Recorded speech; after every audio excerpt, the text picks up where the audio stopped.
In today's video, we are going to be eating like Zac Efron from the film Baywatch. Hi guys, my name is Kyle and welcome to my channel. Today we are doing the full day of Zac Efron's diet in the build up to the film Baywatch. If you have not seen that film yet, Zac Efron is absolutely shredded to death in it, and he did it by following a very, very strict diet plan. I mean, a lot of dietary restrictions. I didn't eat carbs for like 2 months. That was kind of gnarly. So today we're going to do that, and hopefully tomorrow morning when I wake up, I resemble Zac Efron just a little bit. Let's see.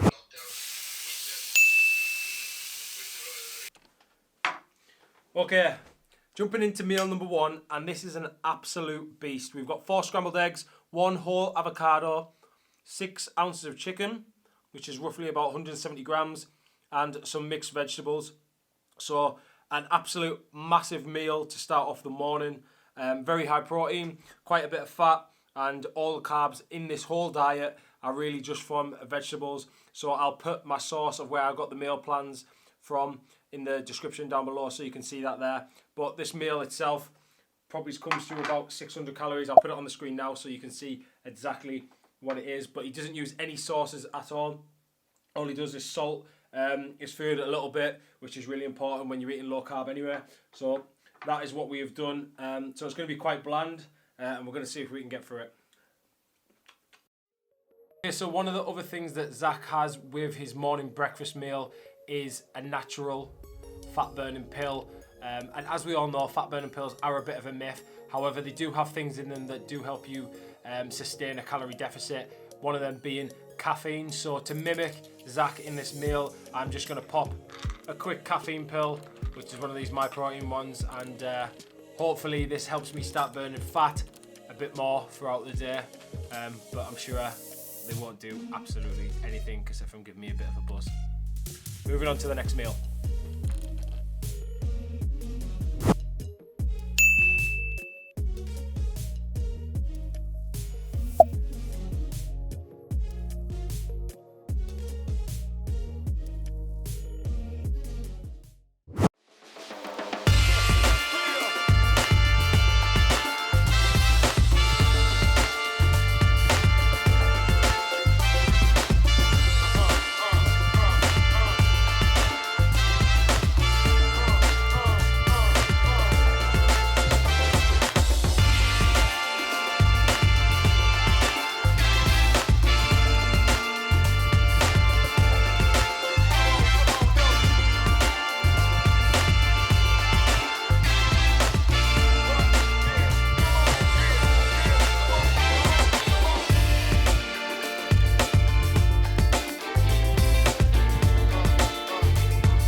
Okay guys, we just finished the pull workout there, and then we went straight out to do a little tiny bit of cardio, a bit of a recovery run, 2.5 miles, just nice and steady, just to ease off the legs because I did a leg day yesterday. So I wanted to get the blood flowing and stuff again, and just get a little bit extra cardio in for the day. So feeling pretty good. That pull workout was actually really good, really basics.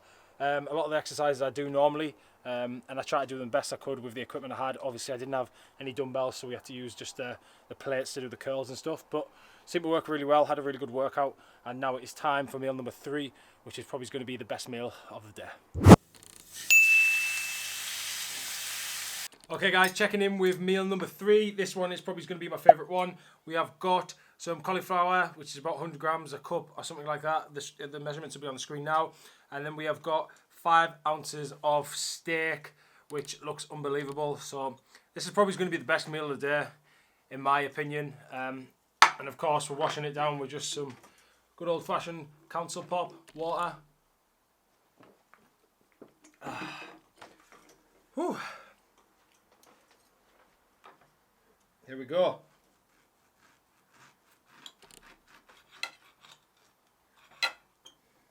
Oh, perfect. See that, guys? Perfect.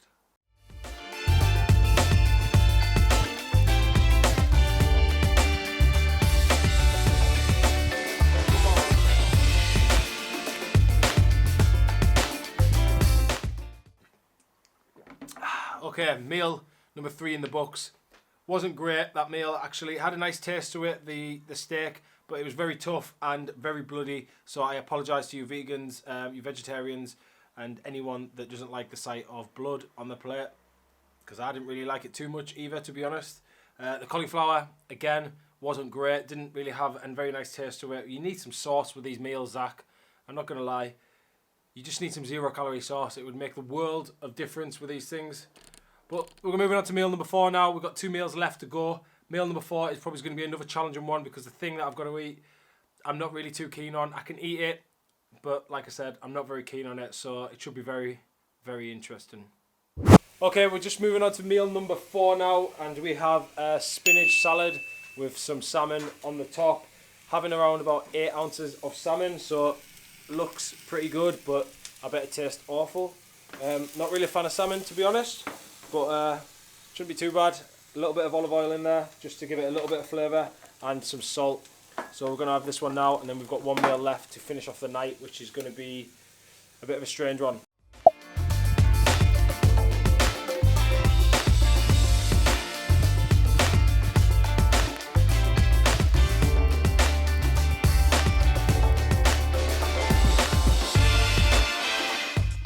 Okay guys, on meal number 5 now, we've got 3 boiled eggs and about 5 ounces of beef mince, which is going to be the last and final meal. So finishing off with something a little bit weird, but I think the whole meal plan's quite weird, if I'm honest. I'm starting to crave carbs a little bit now.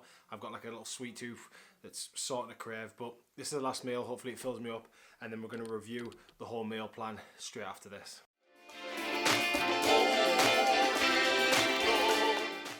Okay, meal number 5 finished. Yes. Okay guys, good morning. It is the next day and we've just woke up about a pound lighter from yesterday after doing the Zac Efron diet and this training plan. So that is not going to be body fat, that is just going to be water weight from the lack of carbs, just to let you know. But I have dropped a pound, and I'll put the video footage on the screen of that there. So it's quite good to see that. It gives you a little bit of morale. But I wanted to take this opportunity to review the whole diet and the workout plan for the day yesterday as a whole. So I'm just going to talk about the diet plan first, and then we'll go into the workout plan. So the diet plan is very, very restrictive. Obviously you're eliminating carbohydrates, one of the main food groups, so it becomes very, very restrictive. However, for some people that might actually work, because carbohydrates can be a trigger food for people and tend to stop them overeating. So eliminating carbohydrates could work for some people. However, I wouldn't recommend it if you really don't need to. Another one, it's a very, very boring diet. I was dreading eating some of the meals because it's just so boring and stale. No sauces, just using salt and pepper and all that sort of stuff. And there's a reason why he only did this for 2 months. And yet again, however, that might work for some people. Keeping it nice and simple and not over complicating things might work for some of you guys. So if that's your thing, then do that. But I would recommend getting some 0-calorie sauces and using some herbs and spices in your food to make it better. Another thing we need to talk about with the diet plan is going to be the protein intake. This car's going to start here now, just when I started videoing. Apologise for that, guys. We're going to talk about the protein intake, which is absolutely outrageous. Zac Efron, I think, is about 165, 170 pounds, and his protein intake for the day was 270 grams plus. Mine was 290. So I'll put them on the screen now, the macronutrient breakdown. Go on, see you later. Thank God for that. Just as soon as I start videoing, it always happens. Yeah, so the protein intake was very, very high. Even for me, and I'm a bit heavier than Zac Efron, 290 grams of protein is absolutely outrageous. So I don't know why he ate that much protein. He probably could have got the same effect eating 230 grams, but that's what his trainer told him to do. And in all due respect, he did build quite a lot of muscle doing that. So with that amount of protein coupled with a really good training plan, plus he was in a small surplus, you're definitely going to build some muscle, and it's probably going to be lean muscle. You're probably going to gain some lean weight, especially if you're just in a small surplus. So that's possibly it from the diet, guys. It wasn't too bad, but it was very, very boring. I don't think I could do it for 2 months straight. like he did. I'd have to have 0 calorie sauces, like I said, and mix it up a little bit. The no carb thing I can get away with as long as I've got my sauces and all that sort of thing. I'm sure you guys will agree. So let's talk about the training plan. The training plan for me was really, really good. Obviously I couldn't go heavy like he does. He states that he trains really, really heavy in the exercises that he does, and he runs a push-pull leg split. I did the pull workout. I couldn't go as heavy as he did, obviously, because the gyms are closed in the UK, but I did like the exercise selection, and it's something that I'll definitely do in the future. I've done that. I've done a lot of them exercises before, so I'm quite familiar with them, and I'll definitely give it a go in the future. So that's my sort of 2 pence on it, guys. I hope you enjoyed the workout. If you did, don't forget to smash the old like button and possibly subscribe if if you're not already. There's going to be a couple of videos on the screen now. Make sure you watch them. I'm sure you'll enjoy them. Thanks for watching. Appreciate you. Catch you later.